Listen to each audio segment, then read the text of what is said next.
So you complete a black and grey tattoo, it looks good when it's fresh, the client's happy, but 6 weeks later the client returns and it looks flat, it lacks all definition, it's patchy, and some of it's even falling out.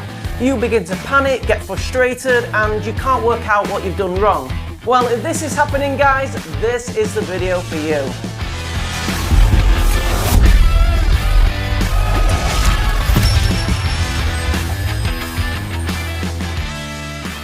Hey everyone, welcome to this video. Now, it can be quite embarrassing and soul destroying when a client returns with a tattoo which you've previously done, which looked nice, and it's all flat, it's fallen out, it looks patchy. So in this video I'm going to be covering 5 of the top reasons why this happens, but more importantly I'm going to be showing you how to fix them. Then later on in this video I'm going to be doing a quick update of some shade that I tattooed on my leg in a previous video, and I'm going to be comparing that when it was tattooed fresh to now when it's fully healed, to show you the comparison of how much the ink can lighten up during the healing process. And if you stick around to the end of the video, I've got some bonus information for you if you're new to tattooing and you're feeling a little bit down and defeated with this particular subject. So with all that said, guys, let's not waste any more time and get straight into it.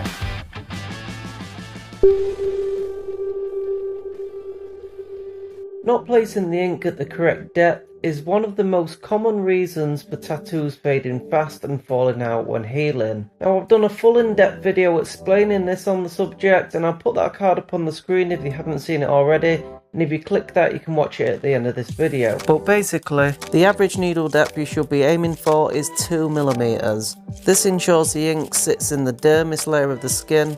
Too shallow and it goes into the upper layer, the epidermis. And this is where the ink will look pitted, patchy, and sometimes even fall out when it's fully healed. Too deep and it goes into the hypodermis layer, which will result in what's to refer to as a blowout. These 2 blowout videos cover everything you need to know about blowout, so I'll put that card on the screen, and if you click that you can watch it at the end of this video.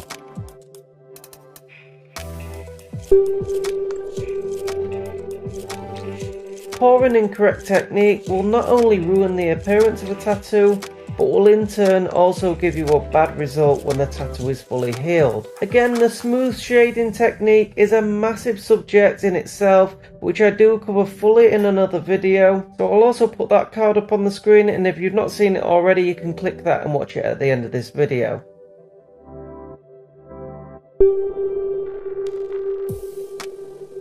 Aftercare is one of those subjects where 20 artists will give you 20 different pieces of advice. Some will apply aftercare cream or lotion such as tattoo glue and wrap the tattoo.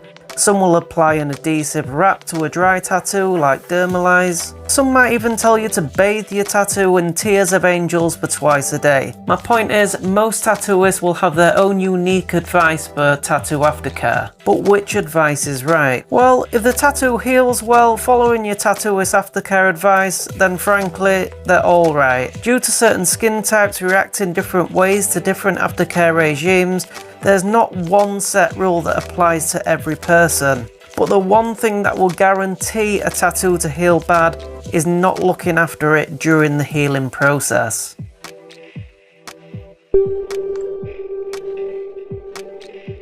Now, whether you mix your own grey wash with black ink and distilled water, or you buy pre-mixed, for the best healed results it's absolutely imperative you only use quality branded inks from reputable suppliers.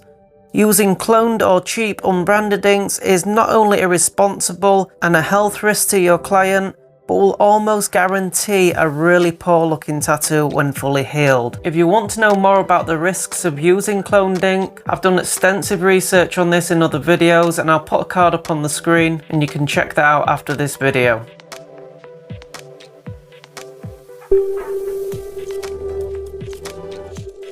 I've purposely left this mistake until last because this is the mistake I see time and time again with apprentices, and even in some cases with full-time tattooists. This mistake occurs when the tattooist copies their reference image but is afraid to go too dark. Now, in the beginning of your tattoo career, this is quite a hard habit to break, because if you was copying the image just onto a piece of paper with a pencil, then you just match the shades like for like.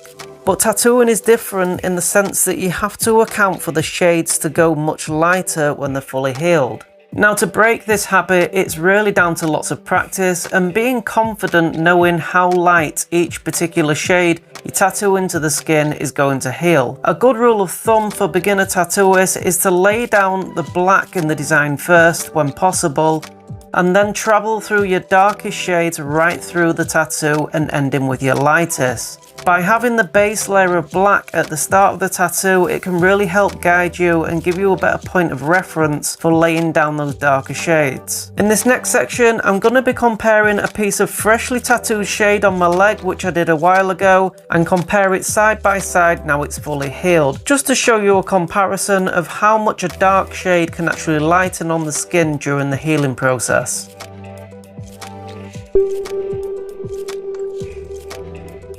So before I reveal the healed shade, let me just explain what's going on here. This is an extract from my shading video, which I uploaded a while ago. So this first piece of shade that you see is me deliberately making mistakes to show you what not to do when trying to achieve smooth black and grey shade. My leg got very angry looking, it started bleeding. So after I performed this tattoo, I shaded again right next to it.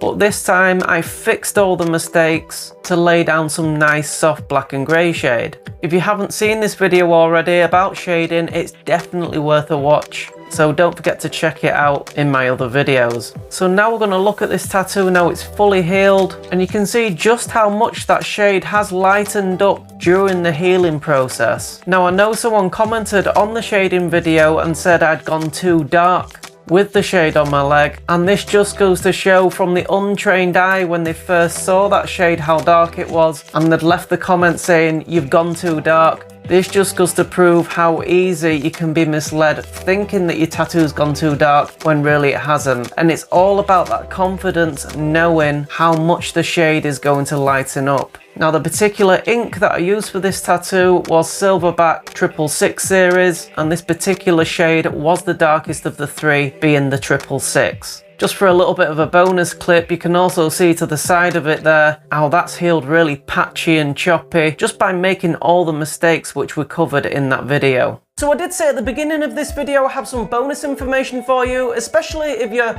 new to tattooing and you're feeling a little bit defeated and a little bit down with your work.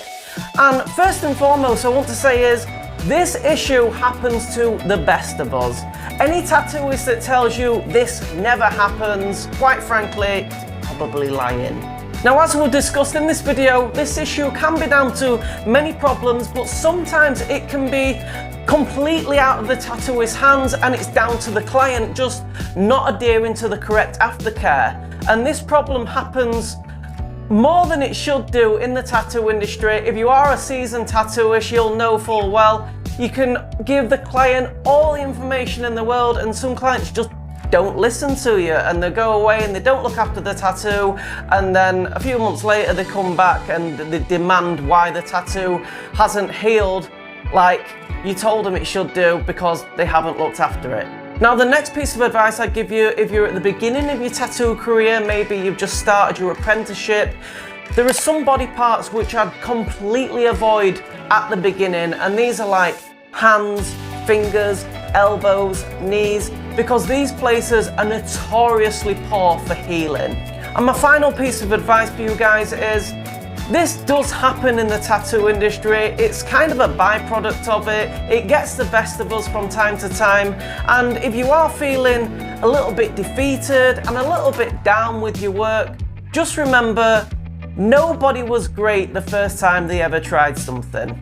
So that's all from this video, guys, and it means the world to me if you're taking anything from this video at all. Take a second out right now, smash that like button, let me know that you've liked it, because every like on the videos really does help the channel grow and it helps me create more content for you guys as subscribers. Don't forget to subscribe to the channel. If you've already subscribed, it's really important to check that notification bell to stay up to date with all my latest uploads. With all that said, guys, thank you so much for watching, and I'll see you in the next one.